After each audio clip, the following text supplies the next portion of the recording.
বাংলাদেশ ও ভারত এই দু দেশের যৌথ স্বার্থের কথা মাথায় রেখে যা সিদ্ধান্ত নেবে ভারত। এই বিষয়ে ভারতের সিদ্ধান্ত হবে স্বতন্ত্র।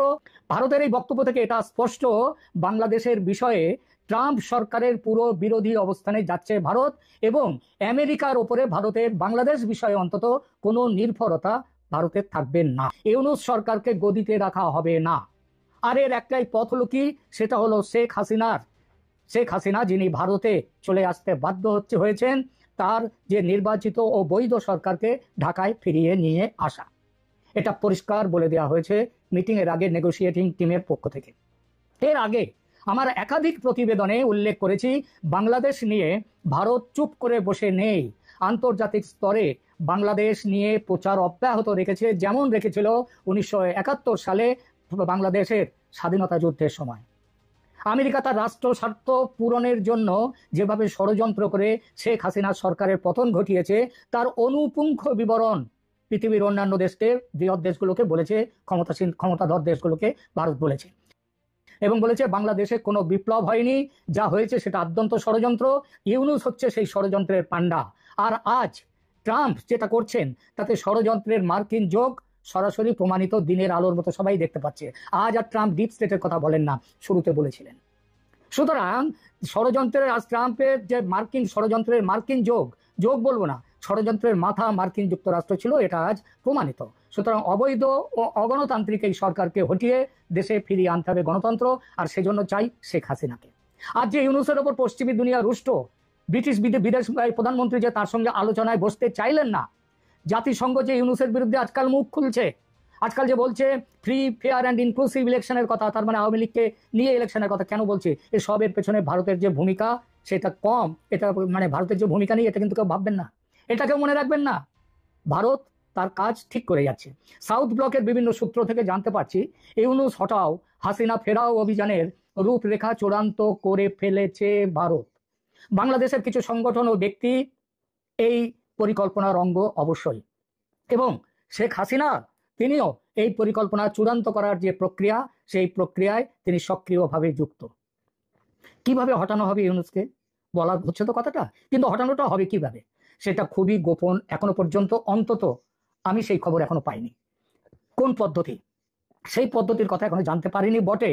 তবে ব্যক্তিগতভাবে আমার মনে হয় রাষ্ট্রপতি শাহাবুদ্দিন সাহেবকে দিয়ে ইউনূসকে বরখাস্ত করে তাকে বিদেশে পাঠিয়ে দেওয়া হবে, না জেলবন্দি করা হবে, সেটা অন্য প্রশ্ন।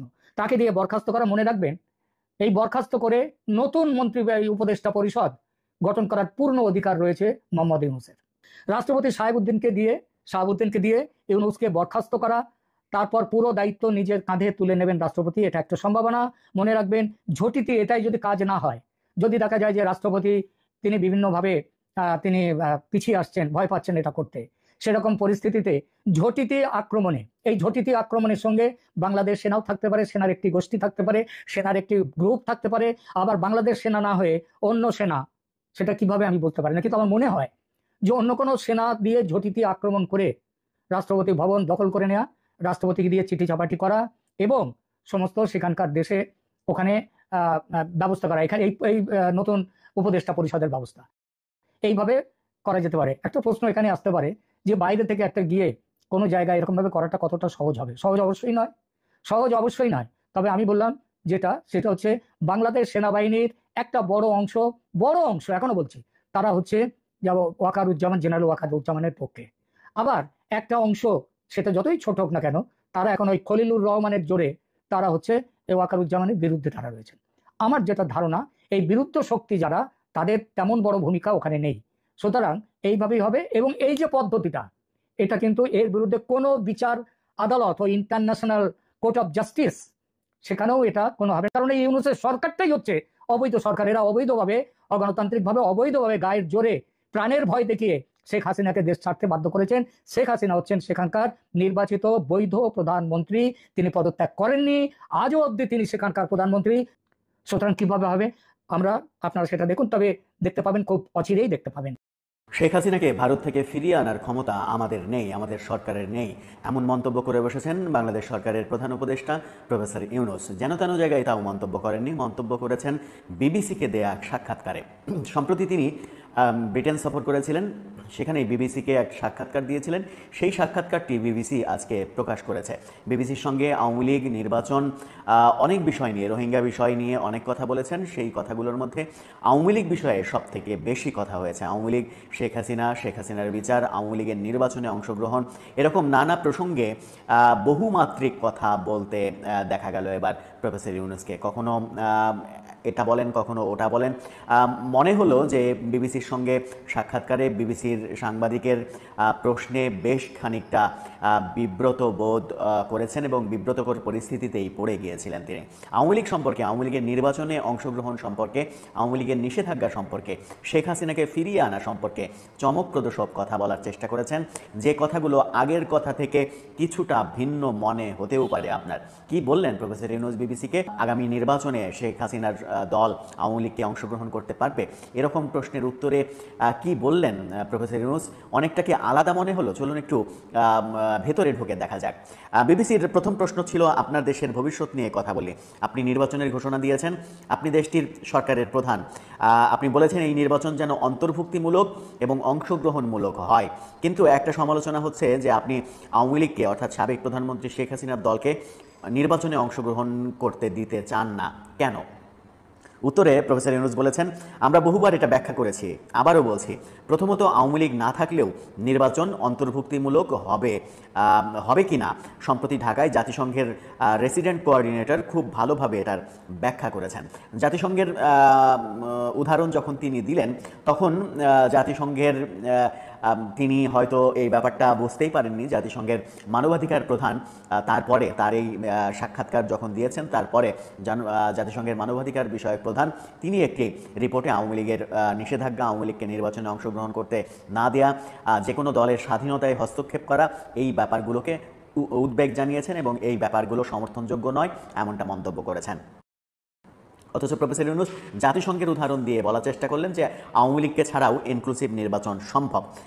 বলেছেন যে তিনি বলেছেন অন্তর্ভুক্তিমূলক মানে কোনো নির্দিষ্ট দল নয়, সব মানুষের অংশগ্রহণ।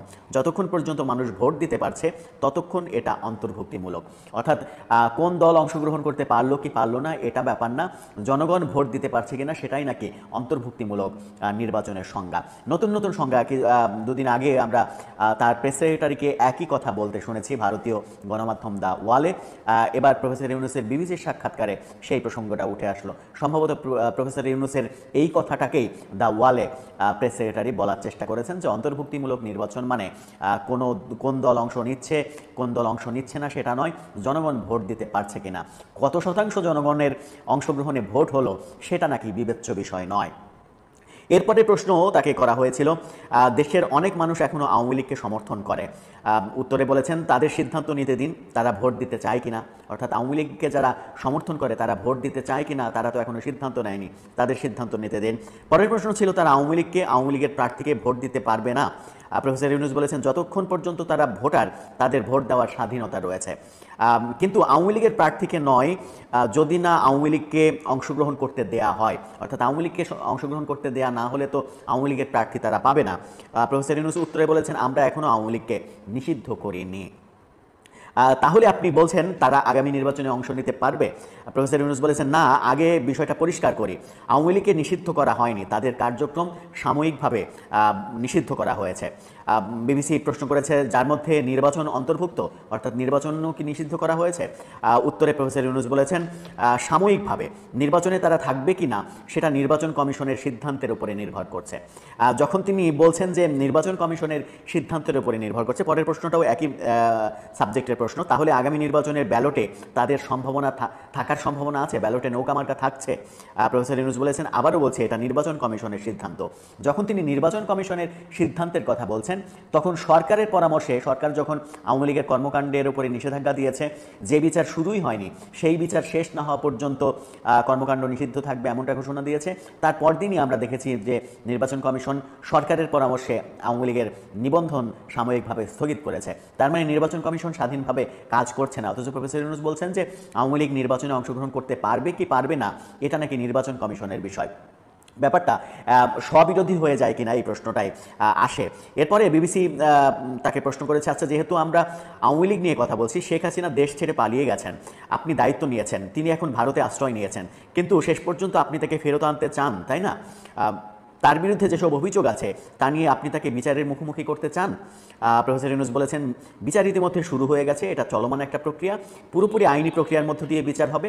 আমরা চাই তিনি বিচারের মুখোমুখি হন, তাকে ফিরিয়ে আনার জন্য আন্তর্জাতিক পদ্ধতি ব্যবহার করব, যেভাবে একজন অভিযুক্তকে দেশে ফিরিয়ে আনা যায় সেটাই করব, এটা সম্পূর্ণ আইনি প্রক্রিয়া। পাল্টা প্রশ্ন করা হয়, কিভাবে তাকে ফিরিয়ে আনবেন? মানে আপনার তো মোদির সঙ্গে অনেকবার দেখা হয়। প্রফেসর ইউনূস বলেছেন, আন্তর্জাতিক ব্যবস্থা ব্যবহার করে তাকে ধরে আনার ক্ষমতা তো আমাদের নেই, অর্থাৎ তাকে ধরে ফিরিয়ে আনা সেই ক্ষমতা প্রফেসর ইউনূসের সরকারের নেই, এমনটা বলেছেন। কিন্তু আপনি যেসব অভিযোগ করছেন শুধু শেখ হাসিনার বিরুদ্ধে নয়, তার সহযোগীদের বিরুদ্ধেও, যাদের বিরুদ্ধে মানবতা বিরোধী অপরাধ, দুর্নীতি সহ আরও অনেক অভিযোগ রয়েছে। এসব সত্ত্বেও তিনি তাকে এতদিন থাকতে দেওয়ায় আপনি কি মোদির উপরে বিরক্ত নন? উত্তরে তিনি বলেছেন, তার ভারতে থাকা বাংলাদেশিদের জন্য তেমন কোনো সমস্যা নয়, অর্থাৎ শেখ হাসিনা ভারতে আছেন এটা কোনো সমস্যা নয়, সমস্যা হচ্ছে তার কণ্ঠস্বর। তিনি নিয়মিত বাংলাদেশের মানুষের উদ্দেশ্যে ভাষণ দেন, মিডিয়ার মাধ্যমে প্রচার করেন, অর্থাৎ সরকারের প্রধান ভয়টা হচ্ছে শেখ হাসিনার ভাষণ, শেখ হাসিনার কথা। শেখ হাসিনা ভারতে যতদিন ইচ্ছা থাকুক, সেটাতে সরকারের মাথা ব্যথা নেই, তাকে ফিরিয়ে আনার ব্যাপারেও সরকারের তেমন উদ্যোগ নেই, শুধুমাত্র শেখ হাসিনা কথা বন্ধ করলেই সরকার পেরে উঠবে, এমনটাই তিনি বলেছেন। পরের প্রশ্ন ছিল যে অন্তর্বর্তীকালীন সরকার দায়িত্ব নেওয়ার পর থেকে আওয়ামী লীগের শত শত সমর্থক বা সহানুভূতিশীলদের গ্রেপ্তার করা হয়েছে। অনেকে প্রশ্ন তুলেছেন, আপনি কি তাহলে ঠিক তাদের মতোই সমালোচকদের দমন করছেন? অর্থাৎ শেখ হাসিনার সরকারের বিরুদ্ধে যে অভিযোগ রয়েছে যে তারা সমালোচকদের দমন করত, গ্রেপ্তার করত, নিপীড়ন করত, ঠিক একই কাজটি কি আপনিও করছেন? প্রফেসর ইউনূস উত্তরে বলেছেন যে এটা বলা লজ্জাজনক হবে। আপনি যদি অন্তর্বর্তী সরকারকে আওয়ামী লীগ সরকারের সঙ্গে তুলনা করেন, তাহলে বুঝতে হবে আপনি বাংলাদেশকে বোঝেন না, বাংলাদেশের বাস্তবতা বোঝেন না, আপনি বোঝেন না আওয়ামী লীগ কি আর অন্তর্বর্তীকালীন সরকার কি। পাল্টা আক্রমণ করেছেন সাংবাদিককে তিনি। বিবিসি তখন বলেছে যে এগুলো আমার কথা নয়, অনেকে বলছে তাদের কথা। উত্তরে প্রফেসর ইউনূস বলেছেন, ঠিক আছে, কেউ বলেছে, কিন্তু আপনি তো বাংলাদেশে এসেছেন, তাই আমি বলছি এটা ঠিক নয়। অর্থাৎ তিনি অস্বীকার করেছেন বর্তমানে যে গ্রেপ্তার, জেল, জুলুম এরকম ঘটনা ঘটছে, অন্তত প্রায় 250-র বেশি সাংবাদিকের বিরুদ্ধে ব্যবস্থা গ্রহণ করা হয়েছে, বহু সাংবাদিককে জেলে রাখা হয়েছে এবং সাংবাদিকদের নামে হত্যা মামলা দেওয়া হচ্ছে, এরকম অনেক অভিযোগ রয়েছে। গণমাধ্যমের স্বাধীনতার ব্যাপারে অভিযোগ রয়েছে, গণমাধ্যমের স্বাধীনতা নেই, গণমাধ্যম সরকারের কথা অনুযায়ী চলছে, এরকম অনেক অভিযোগ রয়েছে। যে অভিযোগের প্রেক্ষিতে এই বিবিসি প্রশ্ন করেছিল যে শেখ হাসিনার বিরুদ্ধে যে অভিযোগ ছিল সেই একই কাজ তো আপনিও করছেন, এমন অভিযোগ রয়েছে। উত্তরে বলেছেন যে আপনি বাংলাদেশ সম্পর্কে জানেন না, আপনি বোঝেন না শেখ হাসিনা সরকার কি, অন্তর্বর্তীকালীন সরকার কি, এমনটা বলার চেষ্টা করেছেন। অর্থাৎ সঠিক উত্তর দিতে না পারলেও পাল্টা আক্রমণে সাংবাদিককে থামিয়ে দেওয়ার একটা চেষ্টা আমরা লক্ষ্য করেছি। জামাতকে বাদ দিয়ে আওয়ামী লীগের ভোটে জাতীয় পার্টিকে প্রধান বিরোধী দল বানাবে ডক্টর ইউনূস সরকার। বিএনপি ইউনূস অনেকটা এরকমই সমঝোতা হয়েছে বলে ধারণা করা যায়, কিংবা সন্দেহ করা যায়। ইটস নট সার্টেন, সন্দেহ করা যায়। সরকারের কার্যক্রম এবং অন্যান্য দলের রিয়াকশন এগুলো মিলালে এই সন্দেহ আরো প্রবল হয়। দর্শক, এই সিদ্ধান্ত লন্ডন বৈঠকে হয়ে থাকতে পারে। লন্ডন যে গোপন বৈঠকে, কারণ কি আলোচনা হয়েছে তা তো আমরা জানি না। আমরা জানি যে স্যার কেমন আছেন, আম্মা সালাম জানিয়েছে, আবহাওয়াটা সুন্দর, শরীর ভালো, টেনে টুনে চলছে, আমরা শুধু এতটুকু জানি, বাকি কিছু আমরা জানি না। অতএব এটা গোপন, এটা রহস্যময়। তো দর্শক, সেখানে এরকম একটা সিদ্ধান্ত হয়েছে বলে ধারণা করা যেতে পারে। সেটা হচ্ছে যে ক্ষমতায় তো বিএনপিকে দিবে, এটা তো নিশ্চিত। কারণ বিএনপি ক্ষমতায় দিলেই বিএনপি নিশ্চিন্ত না, কারণ বিএনপিকে ক্ষমতা দিল,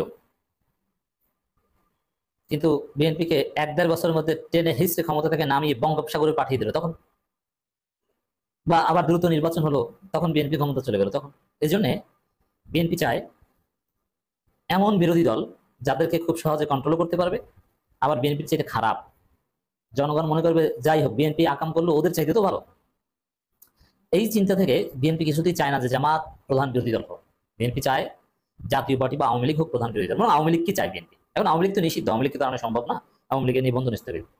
এই জন্য আওয়ামী লীগের ভোটাররা তো ভোট দিতে পারবে, আওয়ামী লীগের ভোটে জাতীয় পার্টিকে প্রধান বিরোধী দল বানাবে, এটা হচ্ছে লন্ডন সমঝোতার অংশ। জামাতকে প্রধান বিরোধী দল হতে দিবে না, জামাতকে বানাবে থার্ড। কারণ এইবার প্রধান বিরোধী দল হলে সামনের বার ক্ষমতা মোটামুটি নিশ্চিত। আর প্রধান বিরোধী দল জামাত হলে বিএনপিকে অস্বস্তিতে রাখবে সংসদে। বিএনপি ডাকবে প্রধান বিরোধী দলকে যে আসলে আমরা জাতীয় সরকার গঠন করি সবাই মিলে, জামাত রাজি হবে না। জামাত চাইবে যে কবে বিএনপিকে সরিয়ে আমরা নিজেরাই ক্ষমতায় আসবো, কিসের জাতীয় সরকার? আর জাতীয় সরকার হলে তো সবার সরকার, তখন তার ক্ষমতা থেকে নামানো যাবে না। আর জামাত যদি জাতীয় সরকারে না যায়, অন্য সবাই গেল, তার কোনো দাম নেই, কারণ জামাত প্রধান বিরোধী দল। যদি এরকম হয়, এটা হতে দিবে না এরা। এই জন্য দর্শক, আপনাদের অবগতির জন্য জানাচ্ছি, রাজনীতি পরবর্তী পরিকল্পনা বা লন্ডন আতাত এটা যে বিএনপি ক্ষমতায়, জাতীয় পার্টি প্রধান বিরোধী দল, জামাত থার্ড বা ইসলামপন্থীরা থার্ড, অল্প কিছু সিটের ব্যবধানে হয়তো জাতীয় পার্টিকে প্রধান বিরোধী দল বানিয়ে দেওয়া হবে। এই স্ক্রিপ্ট বাস্তবায়নের চেষ্টা চলছে এবং এটা এতটা সূক্ষ্ম কাউকে বুঝতে দেওয়া হবে না। এজন্য নানা ন্যারেটিভ নির্মাণও শুরু হচ্ছে। সচিব সবগুলো আমার একটা বক্তব্য বিশ্লেষণ করবো এখন। দেখেন, এই লন্ডন সমঝোতা, লন্ডন আতাত যেটা হয়েছে, এখন পর্যন্ত এটা আমাদের কল্পিত। আমি বলছি না যে এই যে লন্ডন আতাত, এই শব্দগুলো, এগুলো এখন পর্যন্ত ইমাজিনারি, প্রুফ না, অথবা অ্যানালজি। দর্শক, সম্পূর্ণ ভিডিওটি দেখলেন, আশা করি বিষয়টি বুঝতে পেরেছেন। এই নিয়ে আপনার গুরুত্বপূর্ণ মন্তব্যটি অবশ্যই কমেন্ট বক্সে জানিয়ে দিবেন। ধন্যবাদ।